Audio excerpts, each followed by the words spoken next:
Hey, good morning, everybody. It is Sunday, June 5th. I'm Bob Phibbs, the Retail Doc, and you have tuned in live for my monthly show, Live Questions with the Retail Doctor. And I encourage you to type in where you're joining me from, wherever that is in the world. I know I do specific live broadcasts for LinkedIn and for Facebook and for YouTube, but today they're all together because once a month I try to make sure that I'm as accessible as possible. So let me know where you're in from if you don't know who I am. For 30 years, I've worked with some of the highest and best luxury and regional brands, all the way down to the smallest mom and pops, with the idea that we can change the world by the people working and shopping in retail. I'm also the founder of SalesRx, an online retail sales training company being used for some of the best retailers in the world. Training isn't something you did. Training is something you do. And if you haven't fixed that yet in your mind, then you probably are going to ask me a lot of questions that could be solved if you would just sell your merch. So there you go. John, good morning. I'm going to answer at least one of your questions this morning. Heidi, all the way from, it is a beautiful day in upstate New York. Alex, all the way from the West Coast. I'm headed out there on Tuesday for a vacation. I'll be leaving here on Tuesday and for 3 weeks going down US Route 1 down California's wonderful coast and looking forward to stopping in all the way down to San Diego. So hang on. I'll be posting some things along the way. And it's always important to get out. I don't think I've taken a vacation in decades. So this should be very fun. Good morning from Atlanta. My goodness, I have people from all over the world. Brian, can't agree enough. I'm glad you're there this morning, my friend, out there in Chicago. And okay, so we have too many people for me to be able to talk about. So, one thing that I have noticed in the last several weeks, certainly on Facebook, is suddenly you're getting these higher views. In fact, one of my followers sent me a screenshot. Shelly, I don't know if you're there this morning, but it was like 64,000 views. Like, you're like, what the hell is going on? And what has happened is Facebook has changed their algorithm so that it is showing people, for example, in her case, she's a garden center. So it is showing people her post to people who have liked similar content like gardens or garden centers or flowers, etc. And that's exciting, right? But in my own practice, if you follow me on Facebook, less so on LinkedIn, but on Facebook in particular, it's showing my content to a very different group of people who are not retailers. And you can tell that by some of the comments. You're like, what the hell is this? And so I think it's good that we're getting a wider reach. But if you want to really play the game, there's two things I want to make you aware of. Is number one, if Facebook thinks you're enough of a player, it's going to ask you to verify your account and it's going to ask you to scan your driver's license, which is something that I was a little surprised about. And I had to upload it into their system, which, yeah, you can go through privacy and all sorts of things, but they want to verify it's a real person, not a bot. So once I did that, that seemed to open things up. And number two is make sure you use keywords around whatever you're posting. Again, you're not just posting lunch or something like that. If you're going to tell me about 5 ways to pick the best car speaker, then you're going to put hashtags like, car speakers, how to, and mobile electronics, let's say. Don't go crazy. You just need 3 on these kind of posts, but then it will actually be searchable. And more importantly, will tell them that you're doing some work to help them figure it out as well. So I hope that helps. And by the way, before I get into any of your questions, I'm only here to help, not hurt. And so sometimes my doctorly advice will not be what you want to hear, but I'm not here to make you necessarily my buddy. I'm here to tell you the things that your friends probably won't, which is why you are asking them here. Does that all make sense? I hope that certainly does. Honduras, glad you're here. EJ, Joanne, all the way. Great. Thank you so much. Atlanta, Bonnie, great. Tristan from Boston. I got all kinds of people here today from all around the world. So let's get to some of your questions. They are quite interesting. Again, I only do this once a month live in Facebook. Kevin says, I have used a make offer approach on higher priced items that have been overlooked, but it doesn't seem to work for these secondhand framed artworks that our supporters donate to our museum shop. What's the best way to interest people enough to make a sale?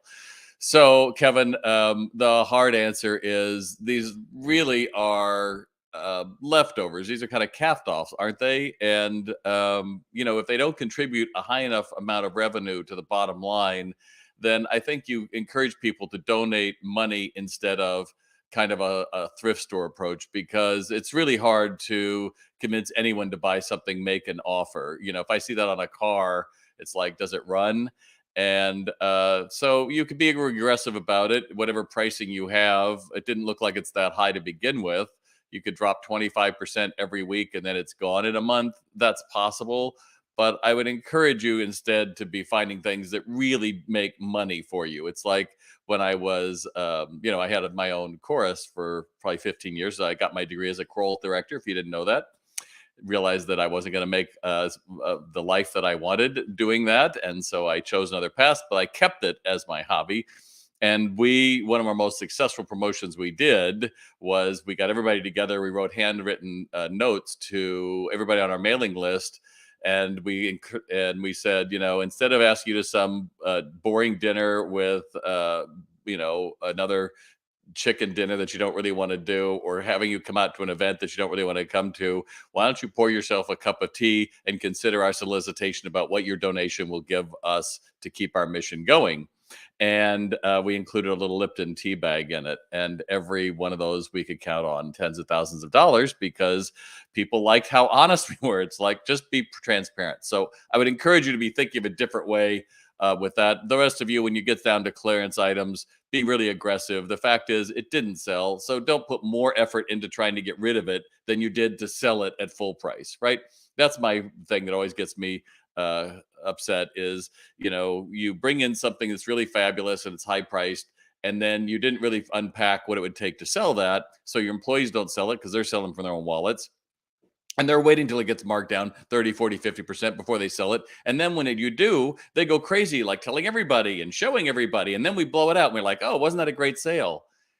Yeah, wouldn't it have been better if you spent all that time actually learning about it and getting that same enthusiasm and passion to sell it where you actually made margin to pay their salaries, instead of when the margin is gone and you just want to get it out? So that's a lesson I think all of you could probably use. So I hope that helps. Jason, you were up. Okay, I'm glad to know you didn't have to watch it on replay. Excellent, excellent. Carolyn, I'm actually in your kitchen in Virginia this morning. That's fine. And by the way, if you haven't done it already, give me some love, give me some thumbs up, give me some applause. We're on LinkedIn, whatever it is, so that the algorithms will show this to more people. Because while the algorithm I talked about at the beginning is really working well, if you have those questions, you've seen those questions on my Facebook page where I just ask you a generic question. It's actually gotten harder, I think, to get people to see your real content. The clicks to links going across to a blog article or to watch a video are harder. They cost more money to get seen. So consider that as well. Brian, selling from your own wallet, you know exactly what I mean, my friend. Anyone in retail better understand that, or else you're woefully naive. All right, John has two questions for me. So one is about clearance sections. Is it best to have a small clearance section in the back of the store, not the center aisle, of course, year round, or save it and only have it available in a large clearance sale? I have people all the time coming in and asking for if we have a clearance rack, and then we sell them our regular stuff. So I think you've already answered that, John. And John is an amazing retailer out of Alabama. And I visited his store. You saw a video of him. So he's doing a fabulous job. So, John, I think what you're doing makes an awful lot of sense. To me, having a clearance sale, if I was going to do that and you wanted to sell off of it, you could also get some really ugly stuff and put it on clearance sale and see what happens with that, more as a joke. But I think you're too smart a retailer for any of that. But he also asked, a new product. If our product offering is pretty streamlined to our top styles and weakest lines have been purged and space is limited, how do you suggest adding new lines that will enhance sales, not just shift dollars from our current line that performs well? So I always think this is where an awful lot of retailers go wrong. I think we substitute one line for another. And I would encourage you to be thinking, does this grow a day part of their life or a lifestyle in our customer? In other words, is there something else this person could use that we're not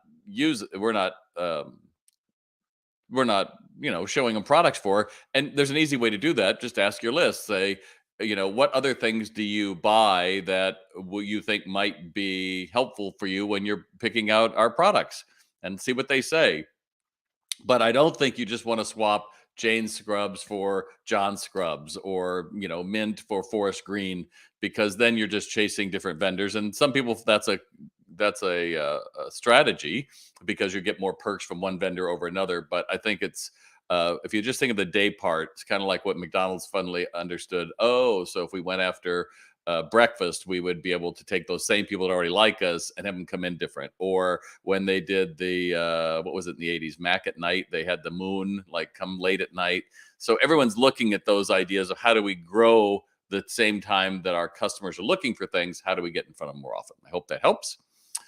Ali says, so much talk about open to buy and inventory turns, but how to adjust those numbers if our sales are much higher seasonally. So, Ali, open to buy is just such a black hole of trying to talk about it. And, I look at it really simply. How much did you sell last month? How much did you have in inventory? That tells you what your turn is. You can do this by week or month. You should always do it by year, and you could do it by quarter. But, if you sold 50,000 and you're looking at 100,000 on your floor, your turn is really low and you're overstocked. That's the simple thing. And you simply don't buy anymore until you get this in line, because a turn of less than 2 on your merchandise means it is sitting there not making you money. And that's why we have a business, is to make money. It's not to have a pretty store where everybody says, oh, it's like a museum in here. That's like the worst thing someone could say to you, right? So, there's another frame of mind that says, how much do you think you're going to sell? And then how much do you think you're going to have at the end, and look at the minus it out. But it can get pretty sophisticated. That's why I think everybody should have up-to-date POS systems, because AI can help you with all of this, that you should be putting in exactly what comes in the back door so that you're matching it to what's with sales. And then it can project out, these are your lower laggards. These are the ones you need to be reordering on, and you are out of balance or you're overbalanced. Let's face it, all of last 2 years, everybody's like, I need more stock. I need more stock. Well, now you got it. And it's 30% off. You should have added that into your wants. I want it at the same price, and I want demand to increase, because here's the thing, the buying frenzy is over. So it's really important you look at your numbers and be sure that you're not looking at 9 months worth of merch, which means that you seriously can't be buying anything, or just say, oh, well, it'll sell eventually. And I'm looking at you, toy retailers, because a lot of times you tell me, well, it'll all sell at Christmas. Well, maybe it will. But the smart ideas of open to buy POS system and AI can help you with all that stuff all the time. So I hope that helps. Marty, North Carolina in the house. Nice. All right. Luke says year round and different margin for different items. I'm not sure what that comment means, but thanks for adding that. All right. So Elizabeth says, this is from a gift store, I guess. Is it better for retailers to have products they hang, i.e., tea towels, instead of being piled in layers? I imagine customers can see the range faster without messing up a neat pile. So, Elizabeth, the secret of great retailing is don't make your store so neat that everyone's afraid to touch something or to pick it up. That's the worst. So even if I have a pretty store and I've done a business makeover, let's say, I will purposely go around and rearrange things or put some things in the wrong place, because if it looks too pretty, no one's going to pick it up. And people picking things up is the first sign to saying, I can envision this in my house or in my hand or on my bed or whatever it's going to be, right? So first off, I like messed up things.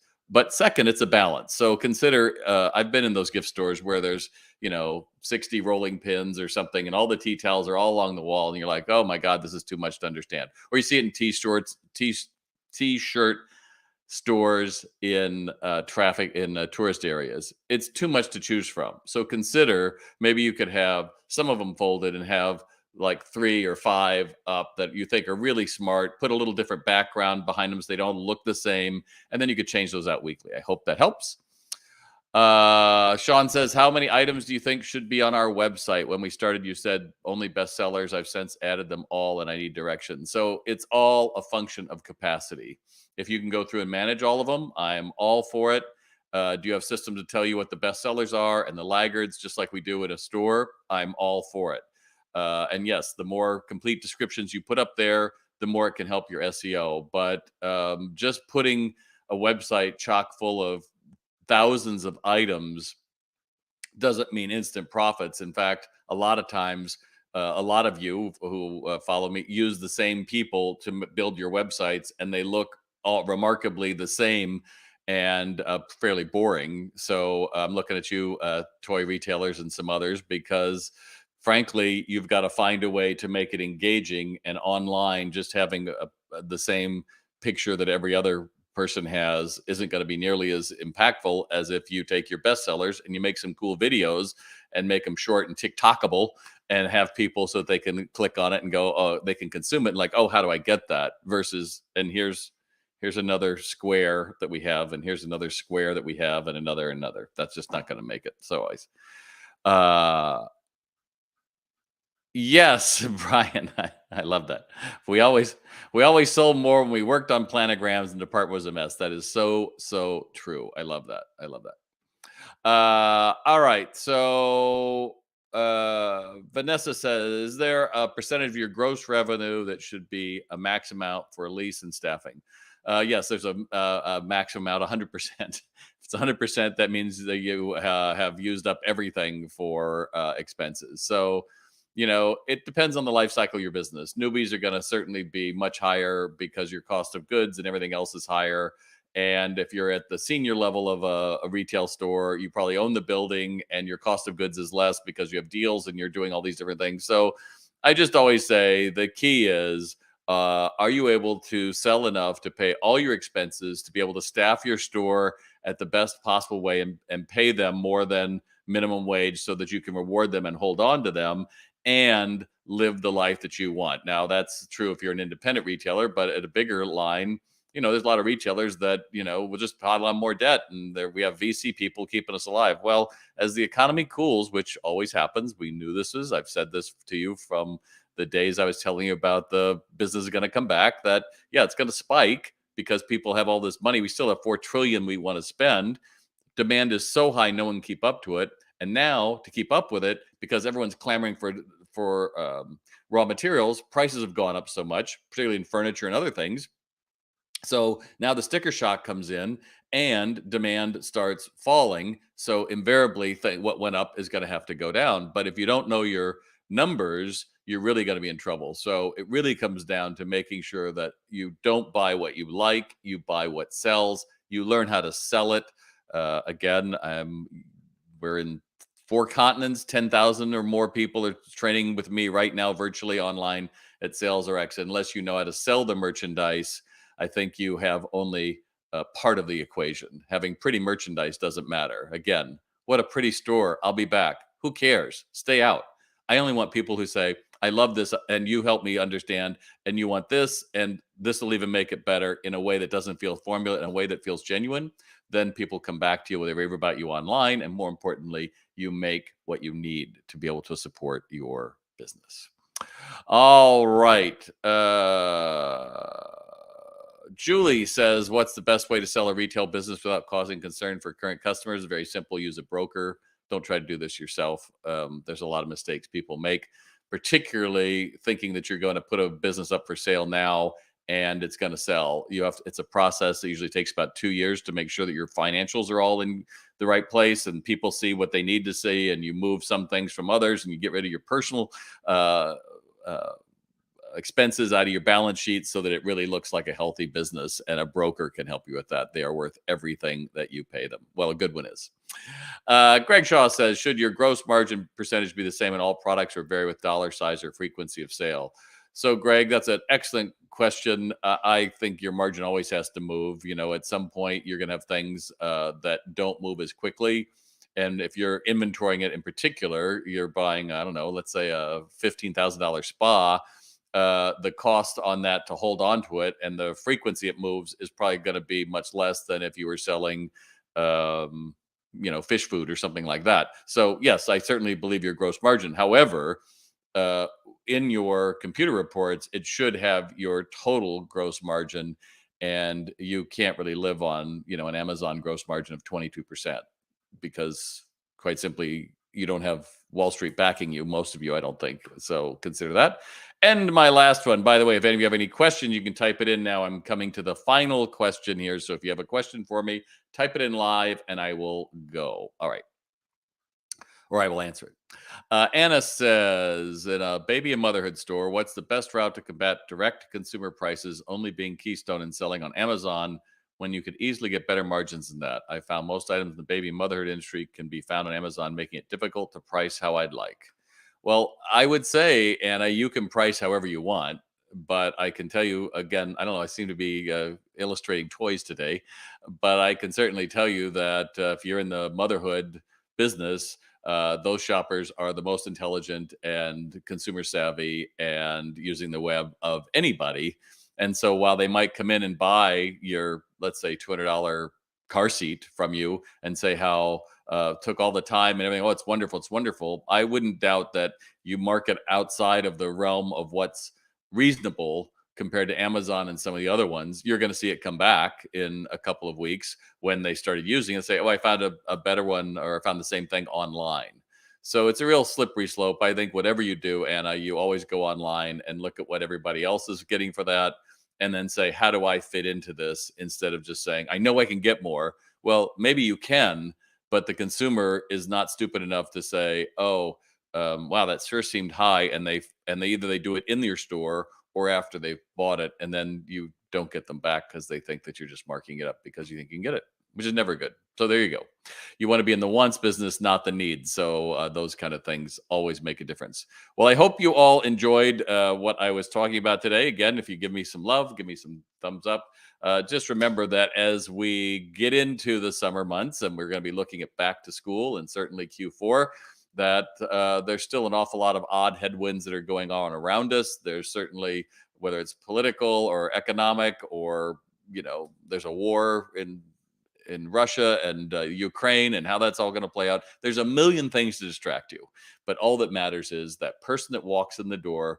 That next person walks in, you have a chance to become a whole new person. You can be more engaging, more empathic, and more importantly, have more of an ability to sell your merchandise. But it's a choice you got to decide, because the merch can't do it alone. And just putting more merch up on the web, Amazon holds 55% of search, and Walmart holds anywhere from 7 to 9 after that. So you are already 2/3 of the web traffic is going to go to somebody else. The only place you can really affect it is the people who walk in the door with the people you've decided make the best impression. And that includes you as well. So I hope that works. I hope you, yeah, well, not everybody buys on Amazon or wants to. That's fine, Michelle, but that doesn't change the reality, which is there's plenty of people that do, and there's plenty of people that may not tell you that, but I'm sure all of you shop on Amazon and other online places because it's convenient. So again, we're about as successful as we make our minds up to be. I would say fish where the fish are, which means when they walk in your store, they raise their hand, said, I want to buy something from you, and then do everything in your power to make sure that they want to come back and buy from you again. I'm Bob Phibbs, the Retail Doc. For more, check out retaildoc.com. Thanks so much.